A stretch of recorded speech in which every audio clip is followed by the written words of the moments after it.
할렐루야, 반갑습니다. 네,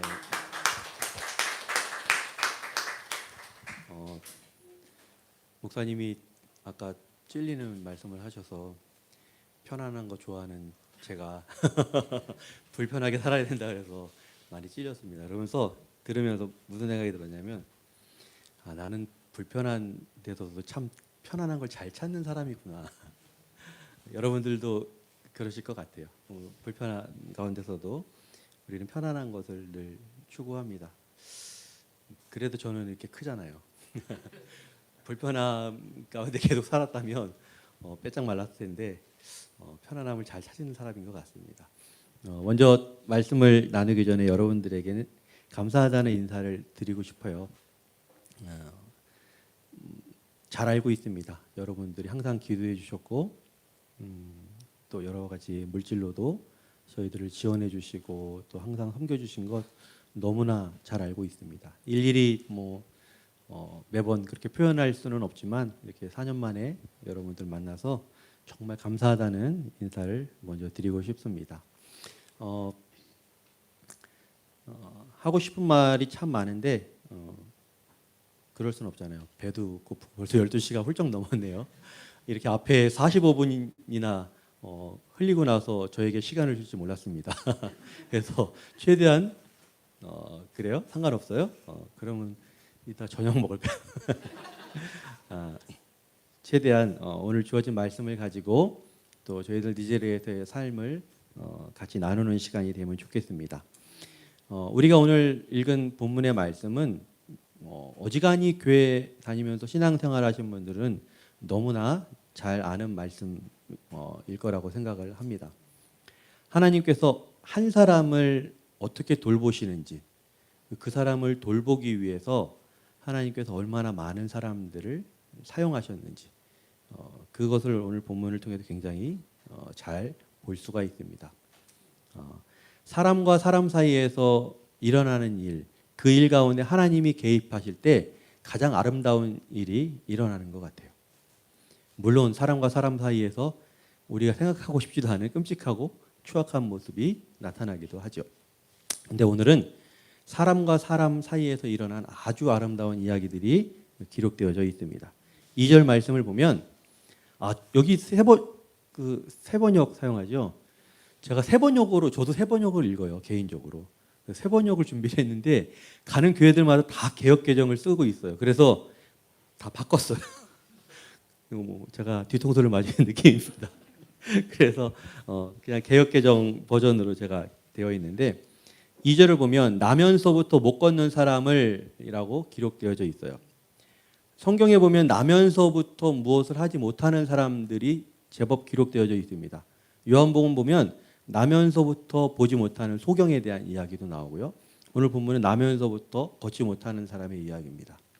나면서부터 보지 못하고 듣지 못하고 걷지 못하고 말하지 못하고 뭔가를 할 수 없다라는 건 얼마나 불편함 가지고는 우리가 상상이 안 될 거예요.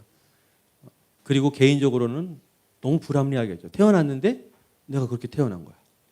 얼마나 이 불합리함을 겪게 된다는 것이 얼마나 개인에게 그리고 그의 가족이나 그의 공동체에게 얼마나 큰 슬픔이고 고통이겠습니까? 저는 감히 조금이라도 이해한다고 말할 수 없을 것 같아요. 굉장히 큰 불합리함을 가지고 태어나는 겁니다. 저는 개인적으로 이슬람 선교를 하겠다고 다짐한 사람이에요. 그래서 일찍 삶의 방향을 정했어요. 나는 선교사가 돼야지. 그렇게 준비를 했습니다. 그리고 지금으로부터 한 18년 전쯤인 2007년에 저희가 이제 소속된 선교단체에서 선교훈련을 받는데 그때 오늘처럼 이런 영상을 하나 틀어줬어요. 근데 그때 저에게 아주 강력하게 남았던 한 줄의 문구가 있습니다. 어떤 내용이었냐면 태어나면서 죽을 때까지 80%의 무슬림들은 단 한 번도 그리스도인 친구를 만나지 못하고 죽는다. 그렇게 딱 써 있었어요. 그래서 그 문구가 저에게는 개인적으로 굉장히 강력하게 다가왔습니다. 그러면서 저 안에 무슨 생각이 들었냐면 그럼 저들은 어떻게 예수님을 믿을 수 있지? 저들은 어떻게 나처럼 구원받을 수 있지? 그런 생각이 들었어요. 그냥 넘어갈 수 있잖아요. 근데 하나님이 저에게 주신 마음 뭐였냐면, 그러면 내가 저들의 친구가 돼야겠구나. 정신 나간 거죠. 그런 생각이 들었어요. 그러면서 적어도 내가 만나는 무슬림들은 나는 그리스도인 친구가 있어라고 말할 수 있는 그런 삶을 살아야겠구나라고, 그렇게 저는 하나님이 저에게 마음을 주셨다고 믿어요. 그리고 지금도 그렇게 믿고 있습니다. 여러분들이 보시기엔 어때요? 제가 노한성 목사님보다 조금 더 착해 보이지 않아요? 네. 제가 뭔가 좀 더 헌신적인 것 같고, 이 어려움도 잘 이겨내는 것 같고, 불편함도 잘 이겨내는 것 같고, 그렇지 않습니다. 저는 편안한 거 좋아하고요. 성격도 까칠하고요. 한 대 때리면 한 대 맞으면 한 대 때려야 되고, 그런 사람입니다. 근데 하나님이 주신 마음이기 때문에 저는 한다고 믿어요. 우리 모두 마찬가지 아닐까? 각자 우리에게 맡겨진 일들, 여러분들이 무슨 일을 하고 있는지 모르지만 여러분들에게 맡긴 하나님의 그 사명이 있을 거라고 믿습니다. 그래서 그 일을 하는 거지, 내가 그리고 우리가 뭔가 특별하거나 더 막 용기가 있거나 더 희생적이거나 이런 게 아닌 것 같아요. 하나님이 부르셨기에 그냥 제가 한 것이 하나 있다면 그냥 순종한 거, 그거 말고는 내세울 것이 아무것도 없을 것 같습니다. 여러분들은 잘 아실 거예요. 저희가 있던 니제르는 대부분의 사람들이 이슬람을 따르는 무슬림입니다.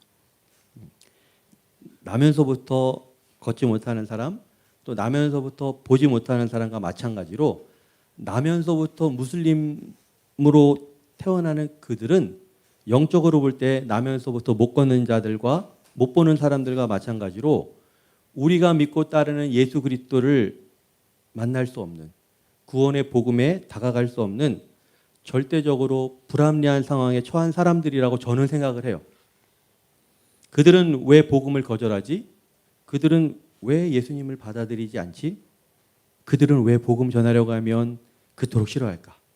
심지어는 복음을 전하는 사람들에게 폭력을 가하는 사람들도 종종 있어요. 왜 그런 거지? 궁금해할 수 있습니다. 그것은 그들은 나면서부터 그렇게 배우고 자라왔기 때문에 그래요. 여러분들이 한번 동의하시는지 제가 이야기해 보겠습니다. 자, 기독교 복음은 거짓이고 성경은 변질되었으며 예수는 십자가에서 죽은 것이 아니라 잠시 기절했던 것인데 제자들이 꾸며낸 이야기고, 기독교 복음을 전하는 사람들은 무슬림들을 세뇌시켜서 참된 하나님을 믿는 이슬람을 떠나게 하려 한다. 사실이에요, 거짓말이에요? 여러분들 태어나면서부터 그렇게 배워왔다면 사실은 믿겠어요, 안 믿겠어요? 네, 무슬림들은 그래요. 그렇게 믿고 배우고 자라옵니다. 그것이 대대로 이슬람 역사 1400년 전부터 지금까지 그렇게 해요. 그러니까 이 사람들을 쉽게 변화된다는 것은 굉장히 어려운 일입니다. 그래서 제가 니제르에서 만났던 사람들 중에 개인적으로 굉장히 안타깝게 여기는 사람들이 있어요. 누구냐면 니제르는 가난한 나라이기 때문에 기독교 NGO나 이런 뭐 봉사나 이런 기관들이 많이 들어와 있습니다. 그래서 그곳에서 일하는 직원들을 이렇게 뽑아요. 뭐 청소하는 사람, 경비원, 뭐 요리사, 뭐 여러 가지 이제 잡다한 일들을 하는 사람들을 다 모집을 해서 사용을 하는데, 제가 만난 사람들 중에 이런 곳에서 일했던 사람들은 다 기독교의 영향을 받고 예수님을 믿으면 참 좋겠잖아요. 근데 아주 극소수의 사람들을 제외하고는 예수님을 믿는 사람들이 없습니다. 이 사람들 가운데. 10년, 20년 그런 기관에서 일을 했어도 예수님 믿는 사람 거의 보기가 힘들어요. 오히려 제가 만났던 사람들을 예를 들면, 제가 만났던 분들은 15년, 20년 나는 SIM이라고 하는 국제 선교 단체에서 그 미셔너리랑 일했다고, 이런 사람들이 있어요. 근데 그들이 훨씬 더 신앙적입니다. 그들이 훨씬 더 이슬람 신앙이 강력해요. 경계를 하는 것. 내가 이제부터 저곳에 출근하게 됐으니까 나는 흔들리면 안 돼. 그래서 이 사람들이 그냥 혼자서 예배 드리던 사람들이 갑자기 거기 그런 데서 일하게 되면 금요일마다 모스크 가는 거예요. 굉장히 안타까운 사람들입니다. 무슬림들 대부분은 태어나면서부터 복음을 들을 수 없는 환경에 처해지지만 이 사람들은 복음을 들을 수 있는 좋은 환경에 간 거잖아요. 근데 복음을 관심을 가지지 않거나 오히려 경계심으로 이슬람 신앙을 더 강화하려고 하는 사람들이 대부분입니다. 그래서 참으로 안타깝지만 그냥 하나님의 때를 기다리는 것밖에 없는 것 같아요. 하나님께서 그들의 마음을 만지시고 또 여시고 만져주시기를, 그렇게 해주시기를 간절히 기도할 뿐입니다. 본문의 2절에서는 나면서부터 못 걷는 사람을 사람들이 떠매고 와서 미문이라고 그러죠. 개역해져요. 근데 아름다운 문 그 앞에 내려줍니다. 여러분들이 아실 겁니다. 니제르 굉장히 가난한 나라예요. 그래서 구걸하는 사람들을 아주 쉽게 만납니다. 그냥 저희 집 대문 밖에서 조금만 나가면 바로 그냥 와서 이렇게 요청을 합니다. 뭐 달라고. 그리고 꼭 구걸하는, 아까 그 냄비를 들고 다니는 아이나 이런 구걸하는 사람들이 아니어도 그냥 피부가 하얀 외국인들을 보면 그냥 행인인데도 갑자기 와갖고 손을 내미는 경우가 굉장히 많습니다.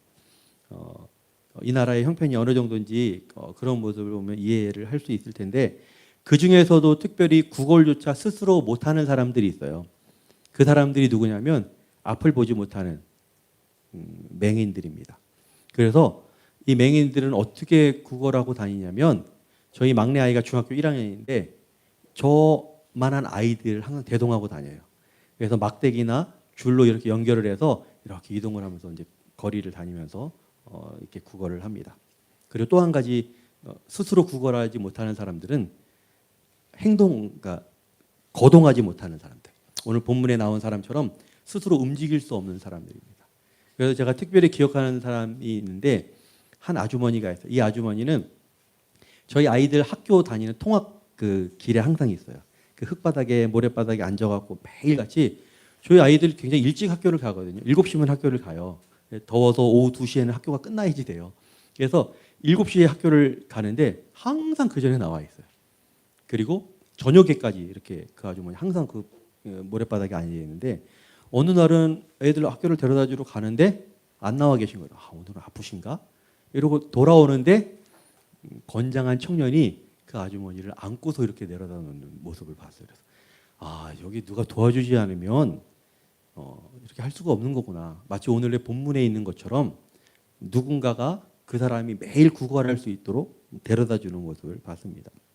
그리고 지나가는 모든 차들과 모든 사람들에게 이렇게 다 손을 흔듭니다. 구걸을 하는 거죠. 도와달라고. 오늘 본문에서 베드로와 요한은 성전에 기도하러 가는 중이라고 그래요. 그리고 그들은 한 사람을 주목해서 보았다고 기록하고 있습니다. 그리고 우리가 여러분들이 같이 읽은 세번역 성경에서는 눈여겨보았다고 이렇게 표현되어져 있죠. 이처럼 사람을 주목해서 볼 때, 눈여겨서 볼 때 비로소 그들의 형편이 보입니다. 여러분들 서로의 형편을 보셨나요, 오늘? 그냥 와서 예배드리기 바빠서 아직 모르죠. 그러면 이따가 식사하시면서 눈여겨보세요. 그리고 서로를 주목해서 보세요. 그리고 서로의 이야기를 집중해서 들으세요. 그러면 그 사람이 보이잖아요. 어떤 아픔이 있고 지금 뭐 때문에 이 사람 오늘 좀 행복한 일이 있는 것 같아요. 물어보는 거예요. 뭐 좋은 일이 있어요? 아니면 좀 우울해 보이면 뭐예요? 뭐 어디 아픈 데 있어? 속상한데 이게 이렇게 되는 거잖아요. 눈여겨볼 때 그게 가능합니다. 선교사로서 저희들이 제일 먼저 하는 것도 그거예요, 사실은. 우리의 이웃인 그들을 눈여겨보는 겁니다.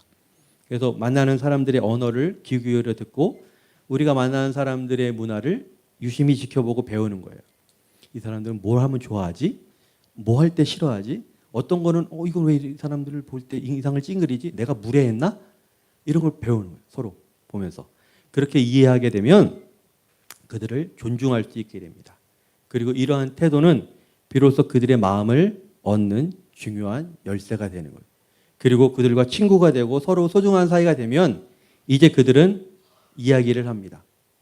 자기들의 고통과 아픔과 문제들을 나누게 되는 거예요. 저는 이러한 과정이 별것 아닌 것 같지만 예수님께서 성경에서 보면 계속 하셨던 일이 그런 것 같아요. 사람들 만나고 같이 밥 먹고 이야기하고 우리는 성경에 보면 그냥 예수님 딱딱하게 뭔가 하셨던 것 같잖아요. 뭐 그럴지어다, 뭐 이러고 뭐 가라. 이렇게 예수님 그러지 않을 것 같아요. 저기 갈릴리 사투리를 쓰셨다고 많은 학자들이 이야기하잖아요. 그냥 너 밥 먹었는겨 뭐 이런 거 아니에요? 뭐 이런 식으로 얘기하시지 않았을까? 자연스럽게 이야기하고 웃으면서 뭐 어깨도 두들기고 막 그러셨을 것 같아요. 막 머리도 막 극적극적 하시면서 막 그러시지 않았을 것 같아요. 그러셨을 것 같아요. 그래서 저희는 비록 예수님 흉내내기에 불과하지만 지난 10년간 니제리아에도 제가 가장 멋있다고 생각하는 사람들이 투아렉 종족이거든요. 그들과 함께 친구를 맺으면서 살아왔습니다. 비록 많은 사역자들처럼 뭐 큰 신학교를 세운다거나 큰 교회를 세운다거나 뭐 미션 센터를 짓는다거나 이런 거는 뭐 불가능한 나라이기도 하지만 그런 일은 하지 못했지만 저희들이 맡겨진 하나님께서 저희들에게 맡겨진 사람들을 소소하게 섬기고 그들과 만나고 그렇게 몸부림을 치며 살아왔다고 생각합니다. 이러한 저희들의 작은 몸부림이 하나님의 때에 하나님께서 열매를 거두어 가시기를 소망하면서 기도할 뿐입니다. 그리고 여러분들께도 함께 기도해 주셨기 때문에 그 열매가 그 씨앗이 그 땅 가운데 심겨졌을 거라고 저는 믿어요. 또다시 오늘 본문의 4절을 보면 베드로와 요한은 나면서부터 걷지 못하는 사람을 주목하여 보며 우리를 보시오라고 말합니다. 그러자 나면서부터 걷지 못하는 그 사람은 쳐다봐요. 왜 쳐다봤죠? 그 사람이 뭐라도 줄까 싶어서 쳐다봤다고 해요. 저희들이 니제리아에서 이런 경험 너무 많이 했어요. 서로 원하는 게 다른 거예요. 저희들은 그 사람들과 친구가 되고 싶고 그 사람의 가정에 초대받아서 같이 차 마시면서 친구 맺고 그리고 이제 그 과정 속에서 복음도 전하고 이런 일을 우리 하고 싶은데 이분들은 저희들을 만나면 뭘 줄까? 나에게 뭐 그 취업률이 너무 낮으니까 그러니까 나에게 무슨 일자리를 제공해 줄 수 있나? 아니면 호주머니에서 뭐 꺼내줘. 애들은요 저희 안에 가면요 저희 아내가 저기 탄띠예요. 탄띠 그 불어로 저기 고모 이모 이런 뜻인데 봉봉탄띠라 그래요. 봉봉이 뭐냐면 사탕이라는 거예요. 사탕. 그 탄띠 봉봉 봉봉 달라고 항상 사탕 달라고. 그래서 제 아내가 항상 그 저기 핸드백에 항상 사탕을 이제 잔뜩 몇십 개씩 이렇게 넣어갖고 다니는데 그래서 아이들은 항상 저하고 아내하고 이렇게 사람들하고 얘기하고 있으면 이렇게 하고 제 아내 가방 항상 쳐다봅니다. 뭐가 있나 이러고 뭐라도 줄까 싶은 거죠. 서로가 요구하는 게 다른 거예요. 물론 그들의 처지가 너무나 당연히 이해가 되죠. 그때 우리가 잘 아는 말씀이죠. 그렇게 할 때 그가 뭐라도 줄까 싶어서 쳐다볼 때 베드로가 뭐라고 말하죠? 6절 말씀. 여러분들이 한번 읽어주시겠어요? 다 같이. 6절 말씀입니다. 시작.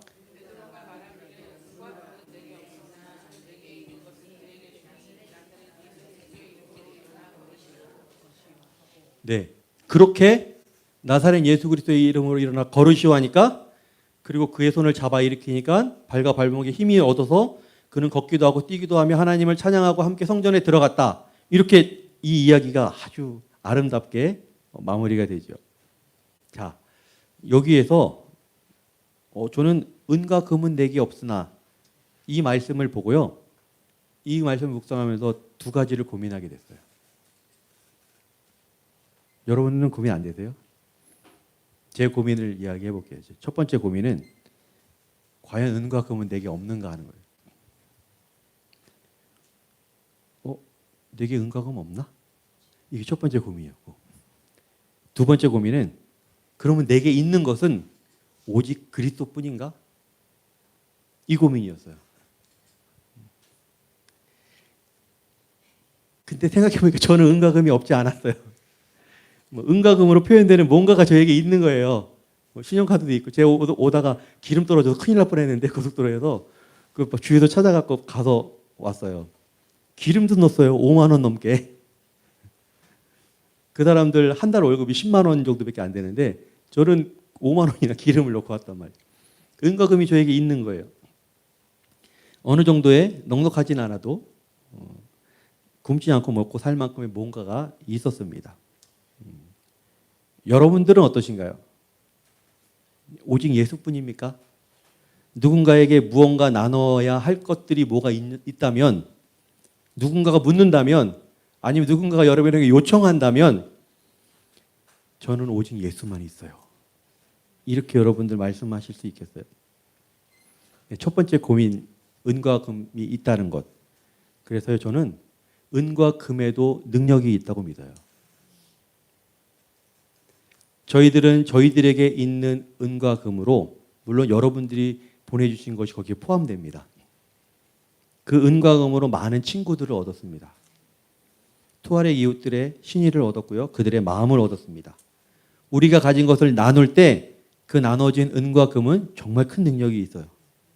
저희들이 나눈 은과 금으로 많은 병든 사람들의 병을 고치고 학교에 다니지 못하는 많은 아이들이 교육의 혜택을 받을 수 있었습니다. 저희들이 나눈 은과 금으로 끊임없이 불어오는 모래폭풍. 아까 그 운막 같은 집이 그것이 집이에요? 텐트 아니에요?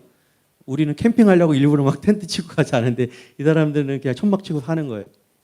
근데 바닥에 다 모래니까 그 일반 개미들은 괜찮은데 흰 개미들이 있어요.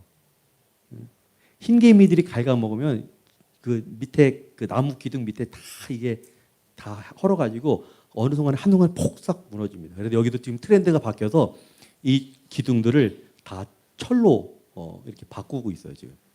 돈이 조금 생긴 사람들은 철로 바꿉니다. 네.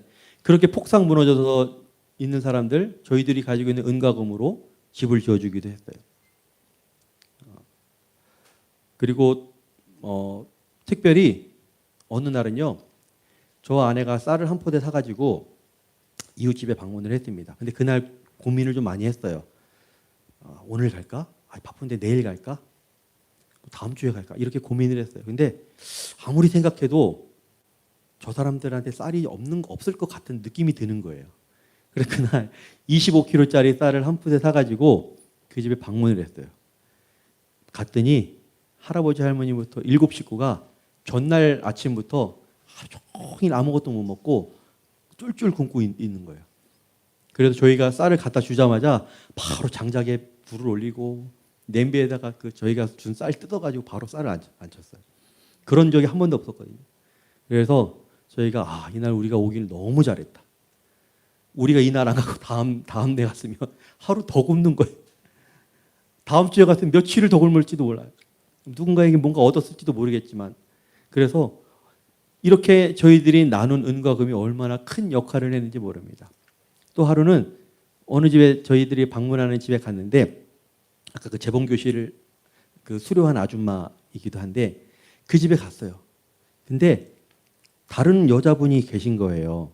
근데 여자분들이 제 아내를 굉장히 환대를 해주거든요. 이렇게 처음 보면 안아주기도 하고 아니면 악수라도 하고 뭐 좀 불친절한 사람들도 그냥 이렇게 와서 악수라도 해요. 근데 그 아주머니는 누워서 꼼짝을 안 하고 있는 거예요. 그래서 저분은 누구야? 왜 저러고 있어? 물어봤더니 그 아주머니의 언니래요. 언니가 왔는데 전날부터 배가 아프다고 하면서 꼼짝 못하고 저렇게 있다는 거예요. 근데 저희가 니제리아에서 제일 많이 들었던 얘기가 여기 있는 사람들은 배 아프다 그러면 큰일 난다. 배 아프다 그러다가 어느 날 그냥 죽는 사람들이 많다는 이야기를 저희가 오자마자 많이 들었어요. 그래서 이거는 긴급 상황이다. 이거 바로 도와줘야 된다. 그래서 이 아주머니 제 차에 모시고 그리고 병원에 가서 검사 받고 약 지어 받고 그렇게 했어요. 그 다음 날 바로 났습니다. 네. 그리고 우리가 이틀 지나서 그 집에 다시 방문했을 때 이 아주머니 환하게 웃으면서 아줌마 이름이 하디자였는데 환하게 웃으면서 제 아내랑 포옹을 하면서 그렇게 이 아줌마가 시골에 올라가기까지 아주 좋은 친구가 됐던 그런 기억이 있습니다. 여러분, 은과 금 그 자체는 능력이 없을지 모르지만 나눠지는 은과 금에는 정말로 큰 능력이 있음을 저희들 정말 많이 경험했어요. 여러분들이 가지고 있는 은과 금에는 능력이 없을까요? 있습니다.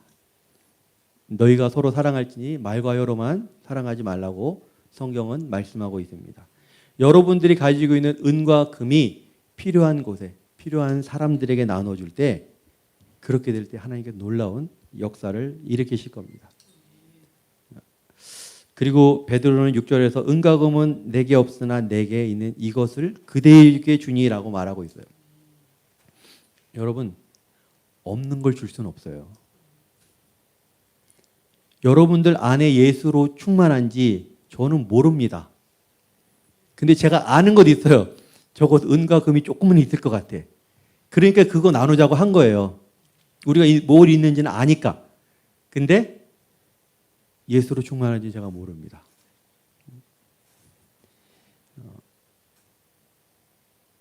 여러분들에게 줄 수 있는 무언가 있는지를 한번 고민해 보셨으면 좋겠습니다. 저에게는 젊음이 있었어요. 지금도 젊긴 하지만 니제리아에서 저희가 만으로 10년 돼서 나왔거든요. 저희 갈 때 제가 한국 나이로 40이었어요. 지금 50이 됐습니다. 저희 40대의 젊음을 그들과 나눴어요. 열정도 있었어요. 처음에는. 그래서 막 신이 났고 별로 힘들지도 않고 불편한 것도 좋았어요. 불편함이 좋았어요. 밤에 막 전기가 나가는데 44도 막 이러는데 전기가 나가는데 그때는 지금처럼 무선 선풍기가 없었어요. 처음에. 그래서 저희 애들 어렵고 그래서 자는데 막 아내랑 둘이서 막 부채질 막 이거 부채질 해주고 촛불 켜고 막 그랬거든요. 그때는 랜턴도 없어서 낭만이 있었어요. 캠핑이구나. 처음에 좋았습니다. 물론 얼마 안 갔어요. 1년도 안 돼서 그 좋은 마음들이 사라지기는 했지만 그랬습니다. 그리고 이 투아렉 이웃들을 위해서 기도해 줄 수 있었고 또 말씀을 나눌 수도 있었어요. 그래서 내게 있는 이것을 그대에게 주니라고 선포하기 위해서는 내게 무언가 있어야 합니다. 그리고 그 해답은 뭐예요? 당연히 뭐예요? 해답이 뭐예요? 영민이 해답이 뭐예요? 그래, 혹시 목사님 아들이잖아. 목사님 아들이 제일 싫어하는 이야기. 저희 아이들도. 네. 예수 그리스도잖아요. 우리 해답은. 그렇죠? 여러분들의 해답도 예수 그리스도가 되시기를 축복합니다. 내게 없는 것을 줄 수는 없는 일이죠. 그러기 위해서 내 안에 예수가 살아 역사할 수 있도록 채워야죠. 내 자아를 낮추고 내 안을 예수의 사랑으로 충만히 채워야 합니다. 바울의 갈라디아서 고백이 그 대표적인 예 가운데 하나일 거예요. 그런즉 이제는 내가 사는 것이 아니요 내 안에 그리스도께서 사신 것이라. 성경 인물 가운데 예수를 만나고 가장 극적으로 인생이 변한 인물이 바울이 아닐까 싶습니다. 그는 예수를 만나고 완전하게 변화된 인생을 살게 됐습니다. 그리고 이제부터 사는 삶은 자신이 사는 것이 아니라 예수가 자신 안에서 살아가게 하는 것처럼 살기 위해서 몸부림을 쳤던 거죠. 내가 사는 것 같으나 내가 주인이 아닌 주님이 주인이 되는 삶이 되어야 그때서야 비로소 우리는 내게 있는 이것을 주노니라고 고백할 수 있지 않겠습니까? 내가 주인이 돼서 내 마음대로 살아가는 인생이라면 어찌 우리가 내게 있는 것이 예수 그리스도니라고 말할 수 있을까요? 내가 아닌 예수가 주인이 되는 삶은 우리의 태도를 바꾸는 것을 이야기하는 게 아니에요. 아, 이제부터 예수가 나의 주인이구나. 그런 마음가짐, 그런 태도로 사는 것만을 얘기하는 게 아니에요. 우리의 존재가 바뀌었다는 걸 인정하는 겁니다. 진짜 그렇게 됐다는 거예요. 내가 그걸 그렇게 생각해서 내가 그렇게 태도를 바꿔서가 아니라 우리의 존재가 그렇게 된 거를 인정하는 거예요. 그렇게 변화됐다는 것을 신뢰함으로 그것이 가능해지는 겁니다. 신분 자체가 바뀌었음을 인정해야 되는 거예요. 저와 여러분들이 내가 당신에게 줄 수 있는 가장 귀하고 값진 것은 예수님입니다. 라고 진심으로 고백하는 삶이 되시기를 축복합니다. 오늘 본문의 말씀은 나면서부터 걷지 못하는 사람을 매일같이 다른 사람들이 메고 왔다고 말씀하고 있어요. 날마다 성전의 아름다운 문에 그가 구걸할 수 있도록 그를 사람들이 도와준 거예요. 이 사람들이 주목받지 않아요. 항상 성경에서 보면. 이 사람들 별로 주목하지 않습니다. 그래서 오늘의 이야기는 단지 베드로와 요한이 은과 금은 내게 없으나 내게 있는 이것을 그대에게 주노니 곧 나사렛 예수 그리스도의 이름으로 일어나 걸으시오라고 선포했기 때문에 그 말씀에 능력이 있어서 그렇게 됐다. 아니면 저 사람들은 베드로야 베드로, 요한이잖아. 저 사람들은 우리 같은 사람들이 아니야. 특별한 사람들이니까 저런 일이 가능했지. 그렇게 보면 안 되는 겁니다. 나면서부터 걷지 못하는 사람을 매일 성전 아름다운 문에 데려다 준 사람들이 있었기 때문에 그 사람은 생명을 유지하면서 살아갈 수 있었던 거예요. 그들의 수고가 곤란한 처지에 처한 사람의 생명을 유지할 수 있게 한 거죠. 그리고 그들의 도움의 가장 결정적인 열매로 오늘 베드로와 요한을 만나서 완전히 새로운 삶으로 변화될 수 있게 된 겁니다. 오늘 나면서부터 걷지 못하는 사람에게 일어난 기적의 원인이 뭘까요? 무엇이 오늘 기적을 나타낸 걸까요? 주관식 대답 잘 못하니까 객관식으로. 첫 번째, 예수 그리스도의 이름의 능력. 두 번째, 베드로와 요한의 믿음의 선포. 세 번째, 그를 매일 아름다운 성전문에 데려다 주었던 사람들의 희생과 수고. 이 중에서 틀린 거 하나 뽑으세요 하면 여러분들 못 맞힐 거잖아요. 네 번째, 우연, 행운. 이 중에서 틀린 거 고르시면 너무 쉽지요. 우리가 사용하는 말 중에 합력한다라는 말이 있습니다. 말 그대로 힘을 합치고 마음을 합쳐서 뭔가를 선한 것을 이루어낸다라는 거죠. 저는 우리에게 일어나는 기적은 우연의 결합체가 아니라고 믿어요.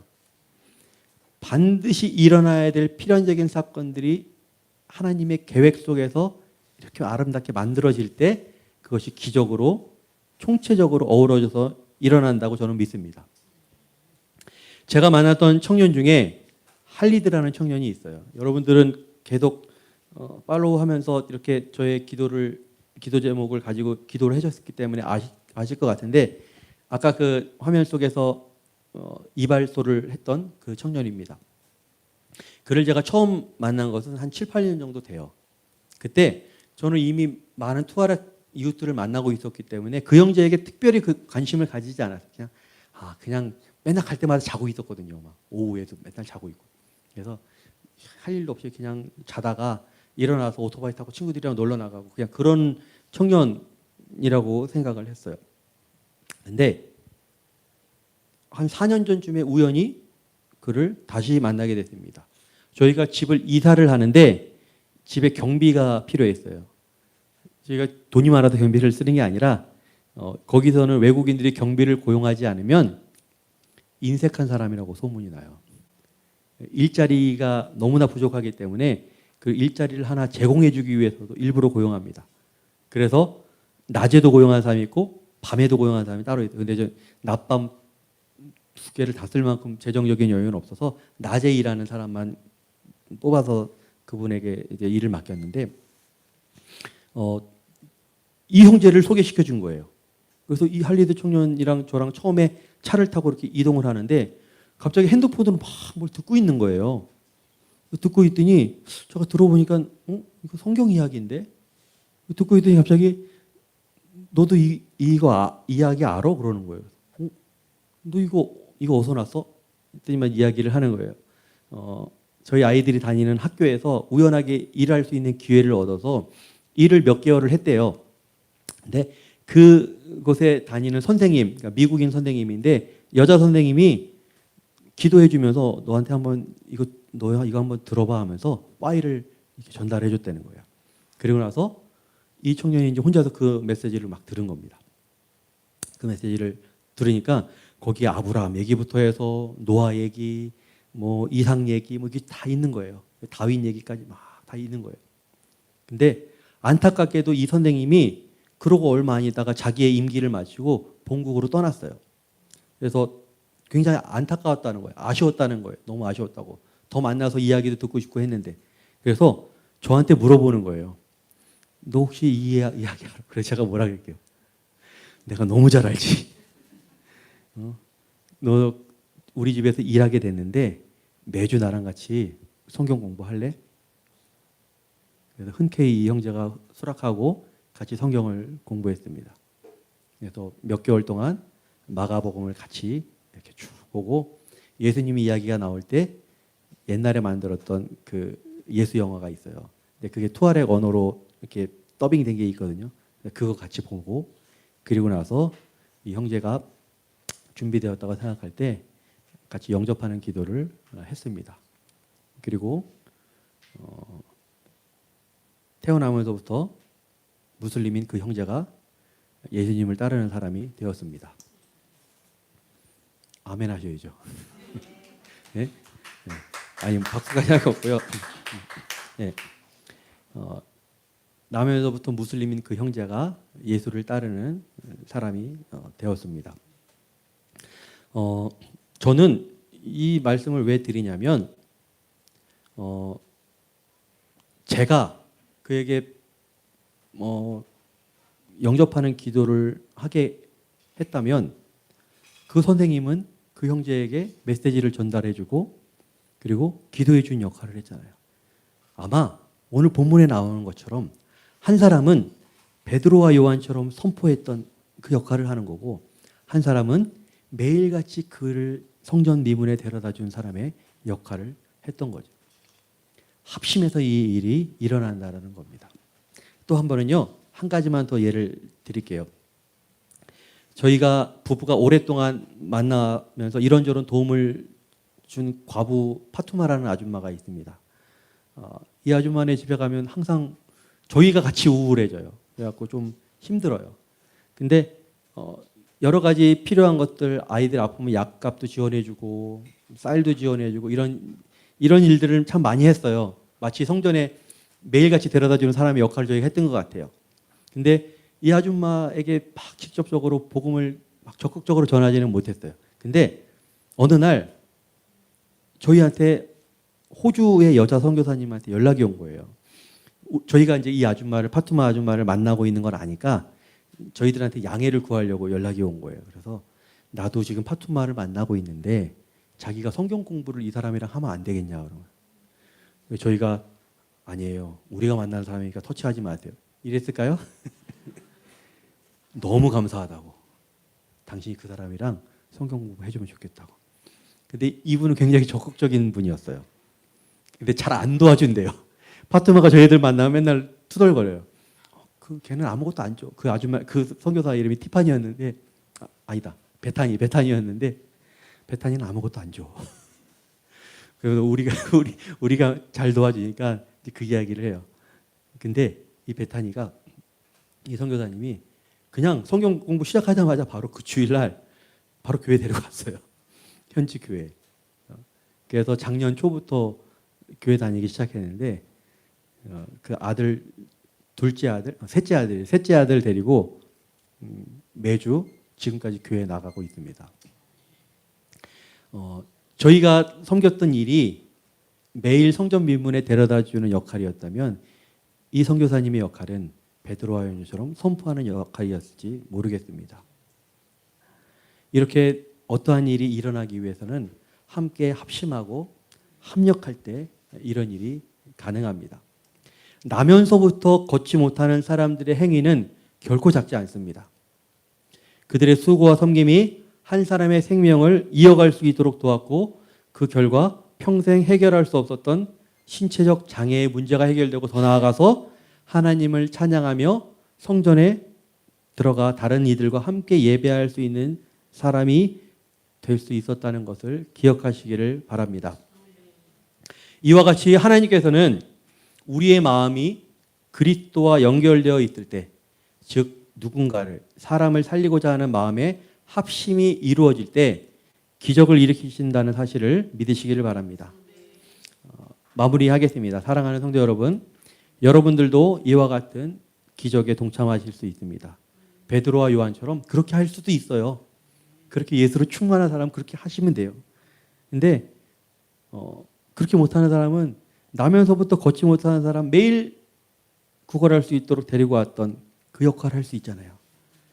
극심한 절망과 고통에 있는 사람들의 삶을 도울 수 있습니다. 가서 손잡아 줄 수 있고요. 슬픔을 위로해 줄 수 있고요. 안아줄 수도 있고요. 그죠? 처음 보는 사람이 나에게 구걸한다면 뭐 1,000원짜리가 있다면 하나 전달해 줄 수도 있어요. 이렇게 주님 안에서 가지는 우리의 안에 선한 마음과 그 마음에서 시작되는 선한 행동은 결코 작지가 않습니다. 그것이 단지 아주 작은 행동이라 할지라도 하나님께서는 합심하여서 선한 결과를 만드신다는 것을 믿으시기를 바랍니다. 마지막으로 이 말씀만 드리고 마치겠습니다. 니제르에서의 지난 10년을 돌아보면 그저 하나님의 은혜라고 밖에는 고백할 말이 없습니다. 하나님은 정말 우리를 돌보시는 분이에요. 여러분들도 마찬가지입니다. 지난 시절 여러 가지 좌절과 고통 속에 몸부림치던 시간들도 참 많았는데요. 그때마다 하나님은 저희들을 돌보셨어요. 물론 힘들어하고 화도 나고 서운할 때도 있고 그랬지만 우리의 부족함과 연약함 뿐이었을 뿐 하나님의 손과 하나님의 능력이 부족했던 것은 아니었습니다. 비단 이것은 저희들의 이야기뿐만이 아닙니다. 여러분들의 삶 또한 하나님께서 늘 지켜보고 계시며 인도하고 계시고 품고 계시고 돌보고 계신다는 사실을 믿으시길 바라요. 항상 좋은 것으로 자녀들에게 아낌없이 주시는 하나님을 잘 믿으며 순종함으로 하나님과 행복한 동행을 이루어가는 귀한 하늘벗 교회 성도님들을 되시기를 예수 그리스도의 능력의 이름으로 진심으로 축원합니다. 기도하겠습니다.